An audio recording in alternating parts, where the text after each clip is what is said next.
'Di ba mula nung pandemic, nakasanayan na natin na lagi tayo may dalang alcohol. Pero ang dami na nating na-try na spray bottle. Hindi nawala, nasira yung pinaka-spray, or nabasag, or pumutok. Itong gamit ng mga anak ko, 2 years na tumahigit. Ito lang ang tumagal na spray bottle sa amin. Tinahi ko lang yung velcro tape para hindi siya matanggal. Then yun, sobrang tibay na kapit sa bag ng anak ko. Kahit maapakan or kahit sumabit-sabit, andyan pa din. Ito yung sinasabi ko sa inyong gamit ng anak ko. Dito yung tinahi ko para hindi na siya matatanggal.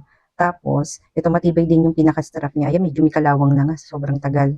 O, kita nyo naman. Pero buong buo. Yung ibang spray bottle, pag naapakan to or napitchit, nababasag ito, sobrang tibay niya. Ito lang, minsan nawawala. Hindi ko alam kung bakit. Kaya napapalitan ko yung mga dating spray bottle na nasira. Yun ang inilagay ko. Lagi na lang siguro i-check kung lumuluwag na. Dalawang kulay to, itong black, saka yung isa beige. Doon sa bunso ko, beige ang gamit niya kasi mahilig sa aesthetic yun. Ito naman panganay ko, mahilig sa practical, yung hindi dumihin. Kaya black ang sa kanya. Kung gusto niyo rin na matibay ni spray bottle, try niyo to. Ilalagay ko sa baba ang link at sa comment section. Thank you!